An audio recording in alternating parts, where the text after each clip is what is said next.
Добро вечер на сите. Поздрав за сите кои што не следите баш во овој момент, но и сите кои што ќе не следите подоцна. Јас сум Николче Спировски, а вечерва со мене е Оливер Божинов. Здраво, Оли, како си? Здраво, добро вечер и од мене. Добро сум, фала на прашање. Како сте, Николче? Добри и ние. За вечерва имаме една многу интересна тема. Ќе биде многу полесно за вас и би ве поттикнал да земете тефтери и пенкала за да запишувате зашто овие информации ќе ви овозможат како да го живеете животот во безгрижност, во мир и радост. Вечерашната тема ни е тесно поврзана со стравот. Тоа е една појава која што верувам дека секој еден од нас се соочил со таа појава во својот живот. Значи, нема човек кој што не го почувствувал стравот на своја кожа. И кога обично сме били во таква ситуација да го почувствуваме стравот, сигурно некој ни рекол не плаши се. Многу пати ти кажеле, може би тоа биле луѓе околу тебе на кои што си им ја споделил својата слабост, грижа или страв. Но и покрај сето тоа ти може би се уште го чувствуваш тој немирен процес во стомакот, одсекување, ладнина во нозете, може би си тешко болен. Но ете сега повторно слушни го. Не плаши се. И само забележи кој ти кажува да не се плашиш. Дали е тоа твојата мајка, јас или некој друг. Послушај внимателно. Не плаши се зашто јас сум со тебе. Не се вознемирувај, зашто јас сум Бог твој. Јас ќе те закрепам и ќе ти помогнам. Ќе те поддржам со мојата победоносна десница. Исаија 41 глава 10 стих. Значи, кој е со тебе? Бог. Значи, Господ ти се обраќа во Библијата и ти вели да не се плашиш. Зошто? Бидејќи Бог е со тебе, а Бог е над се и е семојќен. Што друго Господ ти вели во стихот? Не се вознемирувај. Да ти велеше некој друг, може би тоа ќе немаше сила за твојата состојба.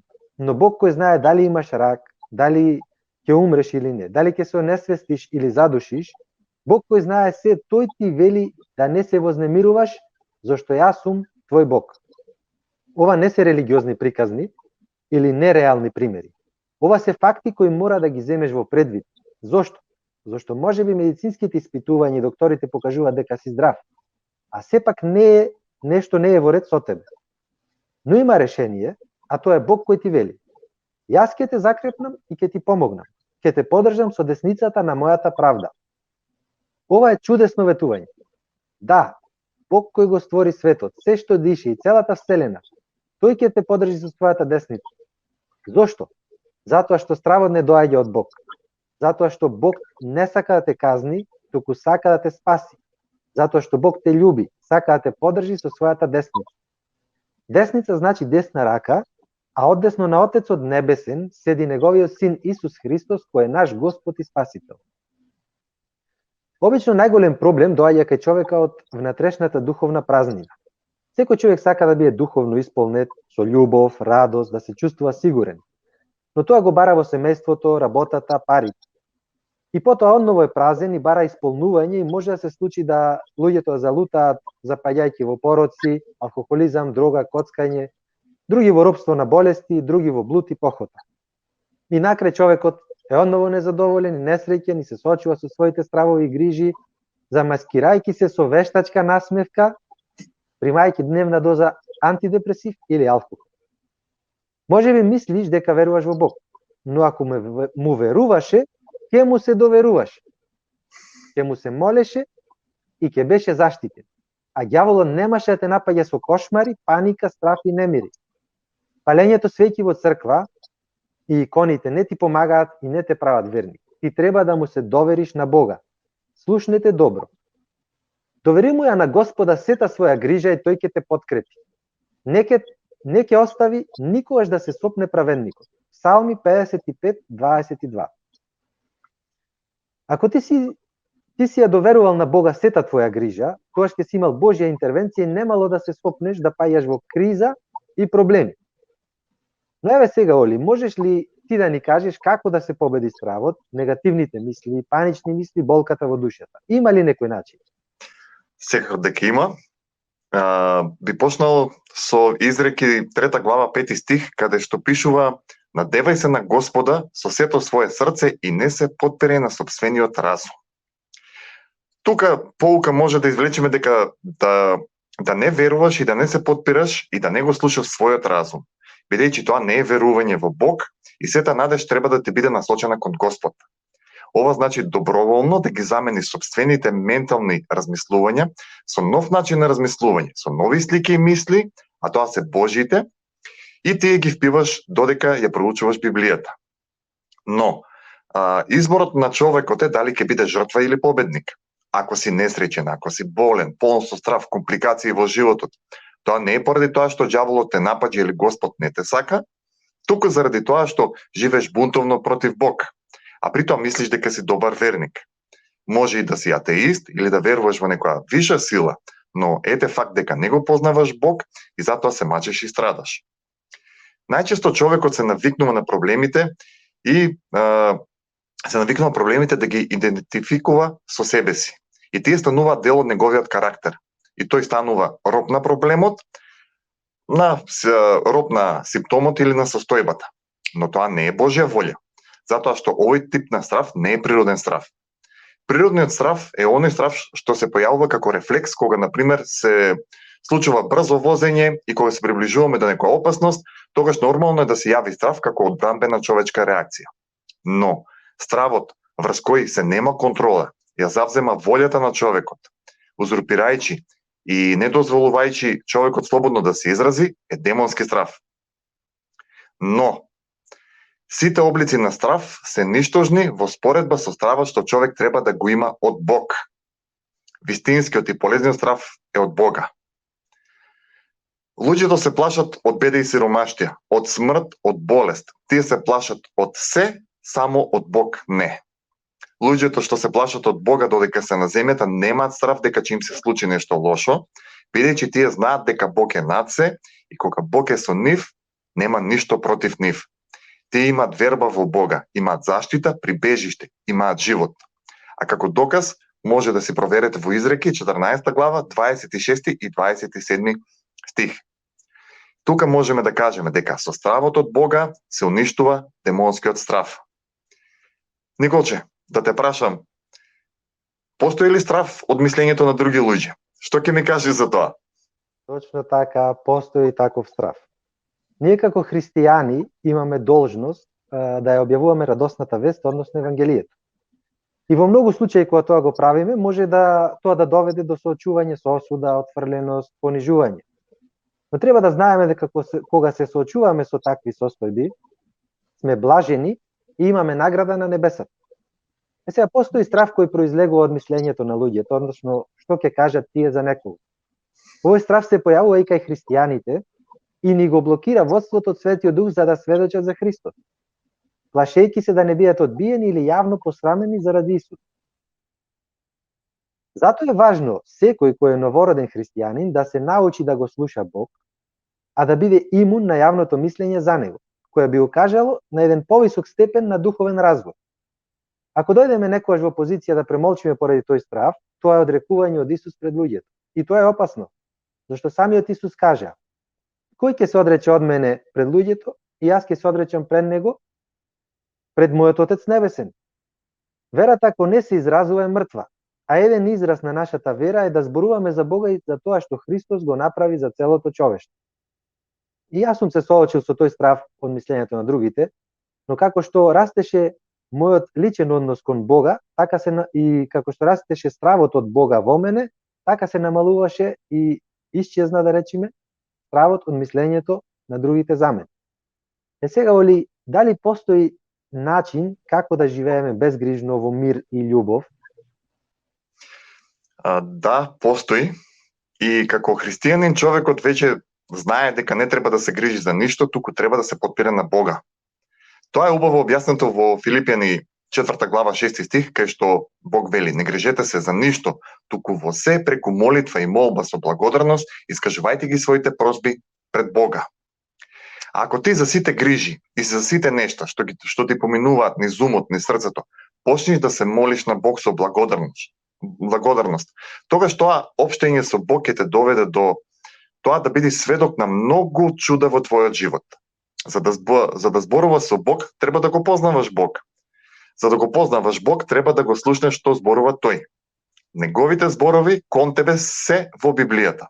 Затоа со читањето и со продлабочувањето во Библијата, човек има обновен ум, нов начин на размислување. Ке имаш победа и над црните мисли кои ти се наметнуваат како грижи и стравови и убедуваат во лагата дека си смртно болен, дека некој од твоето семејство ќе умре, ти нема спас и така натаму. Но слушнете го резултатот кој е ако не се грижиш за ништо, туку се молиш на Бог со благодарност. И Божиот мир, што го надвишува секој ум, ќе ги запази вашите срца и вашите мисли во Христа Исуса. Филипјаните 4 глава 7 стих. А се, Оли, тука би сакал да те прашам, каков е тој мир кој ни е потребен нас? Потребен е мир без медикаменти, без значи употреба на медикаменти. Потребен ти е мирен сон, мирни мисли, мирно срце. Мирот ти дава да го слушнеш Божиот глас и тогаш имаш увереноста дека Бог е со тебе. Тоа значи дека ништо не може да те повреди, погоди и угнети. Важно е да не се идентификуваш со проблемот и да не го храниш непријателот. Замисли да не пиеш вода 5 дена. Значи, твоите проблеми растат кога му придаваш поголем акцент. Затоа не го храни, не го полевај. Почни да го мразиш проблемот, а не да се навикнуваш и да живееш со него. Најскапата работа во светот не е златото, туку мирот и некои луѓе, искрено меѓу нив бев и јас, барајќи го мирот паѓаат во погрешни сфери, како например пиење, другирање, некои се коцкаат и така натаму. Мирот доаѓа само од Бог и не може човек да го бара мирот, а да не го бара Бог. И обратно. Не можеш да кажеш дека си го нашол Бог, а во тебе владее немир. Пророкот Исаја во 9 глава 6 стих вели дека Исус е кнезот на мирот. А тој кнез на мирот во Јован 14:27 вели: Ви давам мир, мојот собствен мир ви го давам. Мирот што јас ви го давам не е како мирот што го дава светот. Затоа не вознемирувајте се и не плашете се. Знаете ли зошто човештвото нема мир? Човештвото беше одвоено од Бог поради гревот кој се наследи преку Адам и Ева.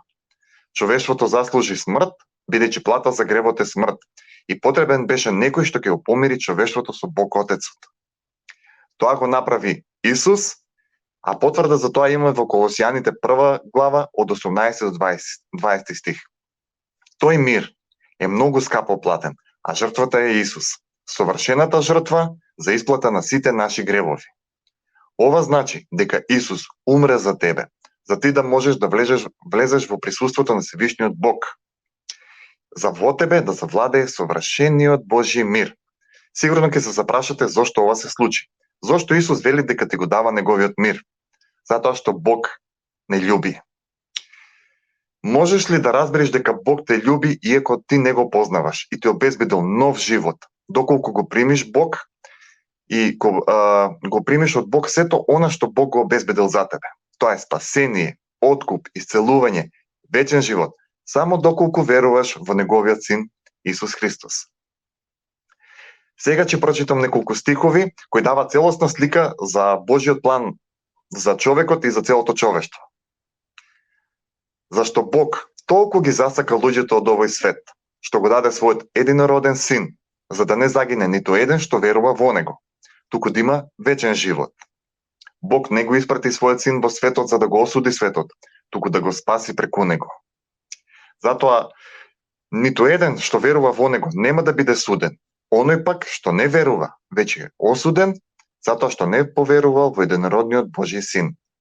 Ова сето е запишано во Јован 3 глава 16 до 18 стих. Ако ти избереш да веруваш во Исус, тогаш Божјата љубов ќе завладее со тебе, во твоето срце и во твојот разум. Оваа љубов е леко за разрешување од страв, од паника, од немир, депресија и страдање. Твојата победа над смртта, над проблемите, над стравот и болестите зависи од твојата вера во она кое Исус Христос го направи на земјата. Таа вера е неопходна за да поверуваш во името на Господ Исус Христос. Верата доаѓа од слушање на Божјото Слово, кога го проучуваш и наблегуваш подлабоко во Библијата. Но, ако со својата уста го признаваш Исус за Господ, и ако во своето срце веруваш дека Бог го воскресна од мртвите, ќе биде спасен. Ако длабоко во себе имаш таква вера, Бог ќе те смета за праведен. Ако со својата уста ја исповедаш оваа вера, ќе биде спасен. Ова што го прочитав беше од Римјаните, 10 глава, 9 и 10 стих.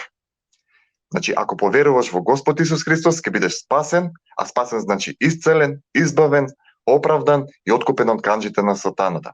И милоста Божја ќе те преплави. Николче, да те прашам, кој е победничкиот ум?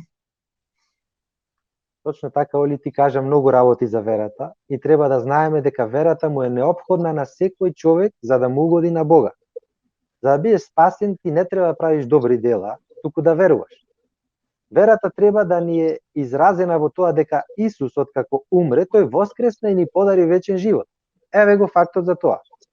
Во Ефесијани 2 глава, 8 и 9 стих пишува: Зашто по благодат сте спасени преку верата, и тоа не е од вас самите, тоа е Божји дар, не е од делата за да не се фали некој. Верата е неопходна за да му угодиш на Бога, зашто без вера не е можно да му угодиш на Бога и тоа го пишува во Евреите 11 глава 6 стих.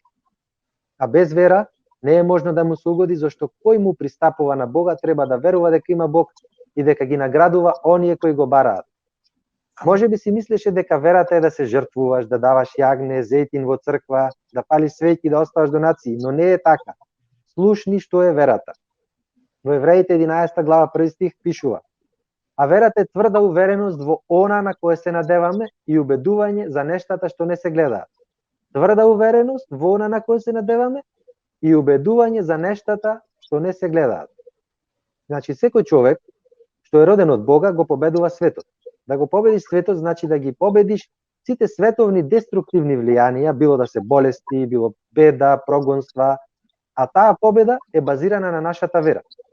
Оној човек што верува дека Исус е Божји син, тој е победник и тоа е Божја волја за тебе да бидеш победник, а не слаб и жртва.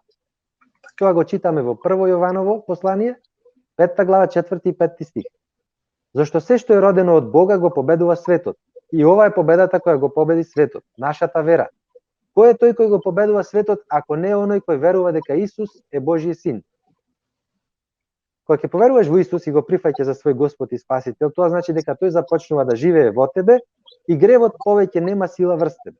Во Словото Божјо е пишано дека не треба да се прилагодуваме со светот околу нас, туку дека треба да се преобразуваме преку обновување на нашиот ум, бидејќи така ќе ја знаеме Божјата волја. Ние сме повикани да се принесеме себески, нашите тела во жива, света и угодна жртва на Бога како наша служба.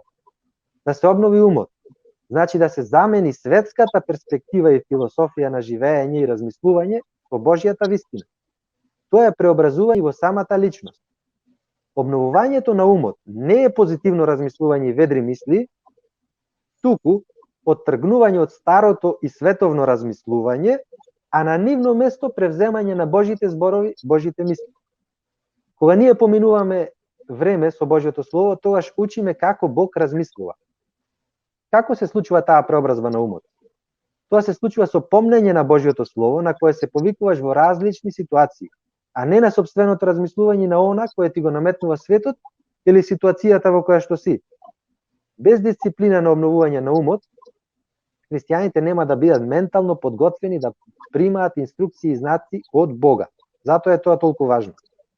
Она што преовладува во христијанинот и со што ги храни своите мисли, тоа е она кое дефинира дали ќе живее победнички или губитнички. Господ не го контролира умот на луѓето. Тоа е работа и одговорност на секој христијанин. Сега би сакало ли да те прашам, дали постои некој начин како да бидеме будни ние? Да, секако дека постои. На почетокот спомнав дека има природен страв, но дека постои демонски страв. Сега, демонскиот страв е нечиста сила која го напаѓа и го обзема најчесто умот на човекот, набивајќи му обсесија на човекот со некоја деструктивна слика, мисла или фантазија. При ваков напад човекот се чувствува беспомошно, дека нема контрола и нема излез со ситуацијата.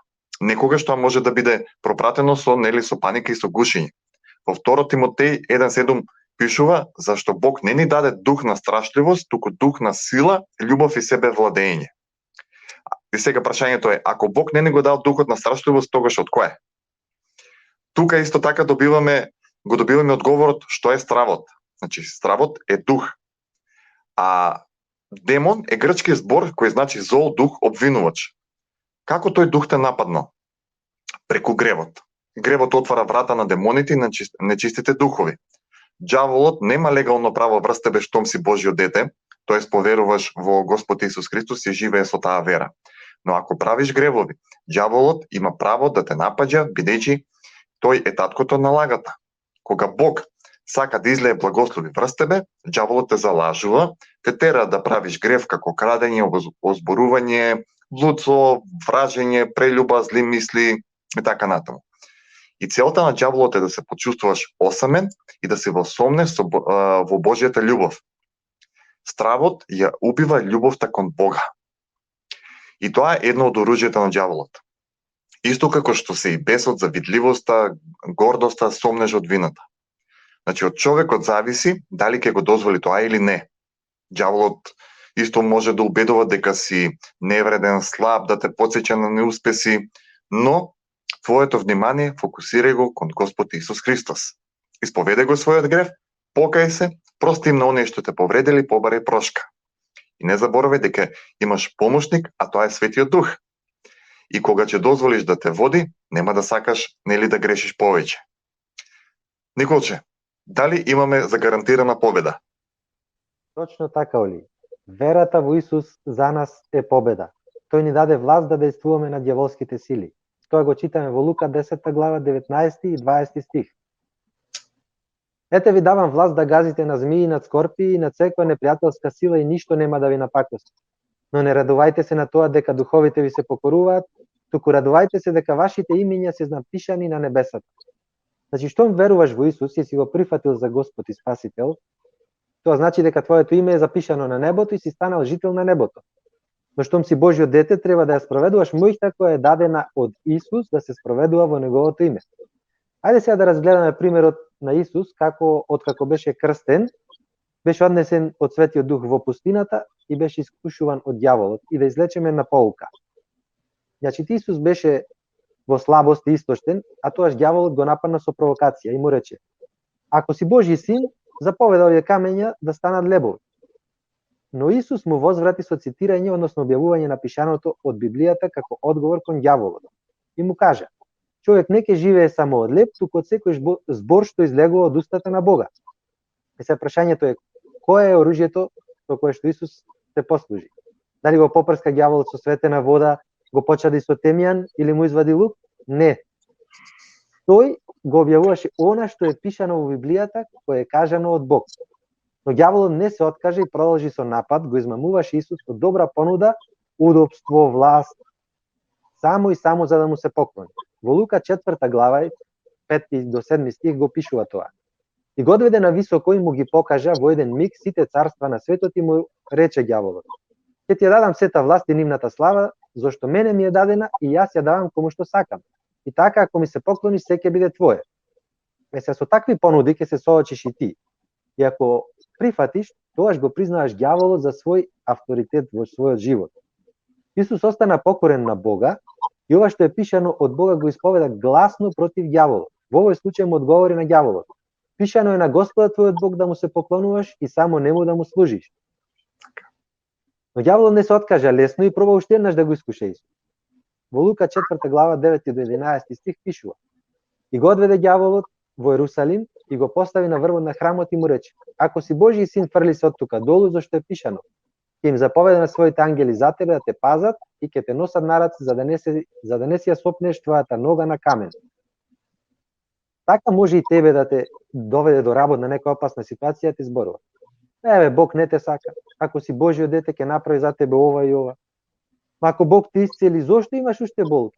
Ако си спасен, зошто живееш вака? Ќе живееш убаво, а не да се мачиш? Се тоа може да ти го направи само да му се поклониш. Но прашањето е кого ќе го послушаш? Исус или ѓаволот? Значи, Исус не смисли нов начин на одбрана. Тој остана да прокламира, односно да објавува од Божјото Слово, точни стихови и зборови од Бога, кои се однесува на провокацијата, односно искушението кое го наметнуваше ѓаволот. Треба да знаеме дека Исус ни даде мир преку тоа што имаме единство со Него. Нашата борба е во духовен аспект со Божиото Слово против ѓаволот, а не против луѓето. Затоа се молиме за луѓето, им простуваме и благословуваме, а на ѓаволот му се спротивставуваме во името на Исус. Сега, Оли, дали постои некој начин ние повеќе да не грешиме? Постои, како што спомна и ти самиот, значи од досега кажаното и за стравот, и за духовните информации за Бог и за ѓаволот, станува јасно дека станува збор за духовна војна. Па тогаш, нели, како да не грешиме, како да не правиме греф? Прво би споделил дека недостатокот на страв од Бог води до страдање. Во Библијата, во Стариот Завет, има многу настани опишани во Излез 9 глава. Таму фараонот во Египет, од кого Мојсей побара да го пушти Израелевиот народ, претрпе многу казни и страдаше поради тоа што немаше страв од Бога. Значи, позицијата на фараонот, неговото третирање како Бог во Египет, неговата гордост, егоцентричност, го доведе до тоа да нема страв од Богот на евреите, што е одлика нели на стварното и закоравено срце. Освен фараонот страв од Бога, нема и луѓето што не го познаваа Бог. Тие така, иако тие беа водени од Мојсе до ведената земја, многумина од нив беа незадоволни и мрмореа за тоа што го поминуваа и зборуваа дека беа позадоволни како робови во Египет отколку сега водени од Мојсей. А сето ова е опишано во Излез 16 глава од 6 до 13 стих. Немањето страв од Бога доведе до бунт, па си направија свој идол златно теле, на кое му се поклонуваа и одеа против Бог. Тие видеа многу знаци и чуда, и исцелувања, и се, но бунтот стивнуваше само доколку беше присутен стравот од Бога, кој овозможува покорност. Николче? Точно, стравот од Бога е индикација и дека луѓето се честни и праведни. Има еден пример во Библијата, кога Мојсе имаше многу работа, и по совет на својот дедо, Мојсе избра главатари на народот, а критериум за да ги избере тие главатари беше стравот од Господа, да го имаат стравот од Господа тие луѓе. И ќе прочитаме во Излез 18 глава 21 до 24 стих. Тогаш избери од народот способни луѓе, кои се бојат од Бога, и праведни, кои го мразат подкупот, па постави ги за главатари на народот, илјадници, стотници, 50-ници и десетници. Нека му судат на народот во секое време. Сите поголеми случаи нека ги изнесат пред тебе, а за помалите нека присудуваат сами. Олесни си го бремето, нека го носат тие со тебе. Ако направиш така и Бог ти го одобри тоа, ќе можеш да издржиш и сиот овој народ ќе си оди дома во мир. Мојсей го послуша советот на својот дедо и направи како што го посоветува. Исто интересно, стравот од Бога е граница која се поставува нели за човек да не греши. Кога сме веќе кај Мојсей, би сакал да спомнам кога го водеше еврејскиот народ, тој имаше средба со Господ на планината Синај, која е опишана нели во Излез 20 глава од 18 до 20 стих, каде што кажува дека еврејскиот народ имаше страв од Бога. Но затоа Мојсей им рече да не се плашат, објаснувајќи им дека Бог дошол да ги испита, за да остане во нив стравот од него, за да не грешат повеќе. Додека во Новиот Завет во Римјаните 3 глава од 9 до 18 стих читаме дека сите сме грешни и дека никој не е добар освен Бог. Оние што немаат страв од Бога грешат и остануваат да грешат. Затоа стравот од Господ е убаво да го имаме, бидејќи не спречува водење во греф. Колку повеќе го познаваме Бог, толку повеќе имаме љубов за него и страв од него. Еве што вели Бог преку пророкот Еремија во 32 глава од 38 до 41 стих. Тие ќе бидат мој народ, и јас ќе им бидам Бог, и ќе им дадам едно срце и еден пат, за да се плашат од мене, од текот на сиот свој живот, за нивно добро и за доброто на децата нивни по нив. Па ќе склучам со нив вечен завет, според кој нема да се одвртам од нив и ќе им правам добрини, и ќе вложам во срцата нивни страф од мене, за да не се одметнуваат од мене. И ќе се радувам за нив, правејќи им добро, и ќе ги засадам цврсто на оваа земја, од се срце и од сета душа. Многу убаво. Но стравот од Бога носи и чистота. Недостатокот на страв од Бога е недостаток на сензитивност кон Светиот Дух. Слушнете добро. Недостатокот на страв од Бога е недостаток на сензитивност кон Светиот Дух. Бидејќи без страв од Бога, човекот нема разбирање за Бога и за односот кој треба да го има со Бог. Стравот од Бога не привлекува и приближува кон него. Во 2 Коринтијани 7 глава 1 стих ќе прочитаме. И така, возлюбени, имајќи ги овие ветувања да се очистиме од секоја духовна и телесна нечистота, довршувајќи ја својата светост во страв пред Бога. Интересно. Тука исто така би споделил дека стравот од Бога не води во заедништво со Бога. Стравот од Бога, како што кажав, доаѓа со познавањето на Бог, а знаењето на Бог е откровение кое го примаме од Светиот Дух. Во Псалм 111, 10 стих, пишува дека почеток на мудроста е стравот од Господа. Мудро прават кои го почитуваат. Неговата слава трае довека. Светиот Дух е нашиот утешител, советник кој ни дава Божји зборови во нас. Тој не возможува да го искусиме Божјото срце и емоциите кои Бог ги има. Ако сме покорни на Христа, ние ќе останеме во неговата љубов, а тоа ќе ни ја даде неговата радост која не доаѓа од нас, туку искусувањето на Божјите емоции преку Светиот Дух во нас. Но кога грешиме, ние го жалостиме Светиот Дух и тога сме одвоени од Божјата љубов, радост и од Божјиот мир. Стравот од Бога е потребен во секое срце, кај секој човек, бидејќи прима награда за верност. Потврда имаме во Малахија, 3 глава, 16 и 17 стих, кај што вели: Но кога разговараат оние кои се плашат од Бога, Господ внимава, ги слуша и тоа се запишува пред него во спомен книгата во полза на оние кои се бојат од Господа и кои го почитуваат неговото име. Мои ќе бидат, моја печалба, говори Господ на двоинствата. По денот што го подготвувам, ќе им бидам милослив, како што таткото му е милослив на синот кој му служи. Одлично. Стравот од Бога исто така води и кон мир и растеж, но и кон услишани молитви. Стравот од Бога возможува да имаме силна релација со него, но исто така и внимателен однос со љубов кон браќата и сестрите. Доколку сакаме црквата да расте, потребно е да биде присутен секогаш стравот од Господа.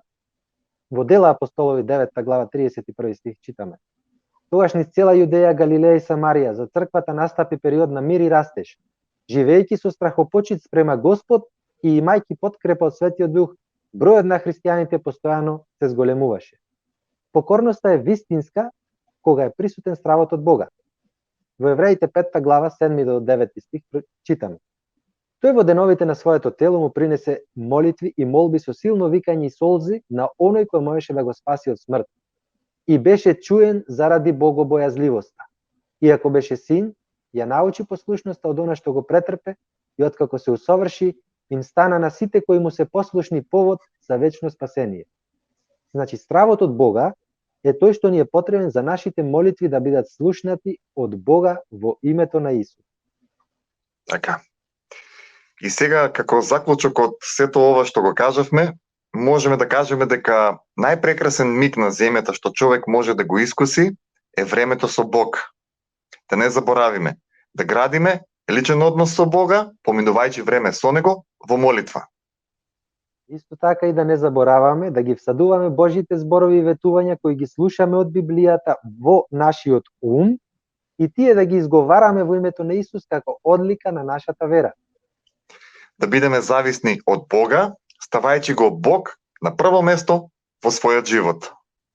Исто и со благодарност и страхопочит кон Бога да го изразуваме христоликиот карактер како во меѓучовечките односи во светот, така и во црквата во која што одиме. Така е. И да не заборавиме дека ние сме повикани во светост и чистота. И за тоа треба да бидеме свесни што примаме преку очите, преку ушите. Тоа значи какви филмови гледаме, какви книги читаме, каква музика слушаме, какви разговори имаме. Затоа што тоа влијае врз нашата душа и дух. Затоа треба да имаме голем копнеж за Бог и да се осветуваме препуштени во живото водство на Светиот Дух. Точно така.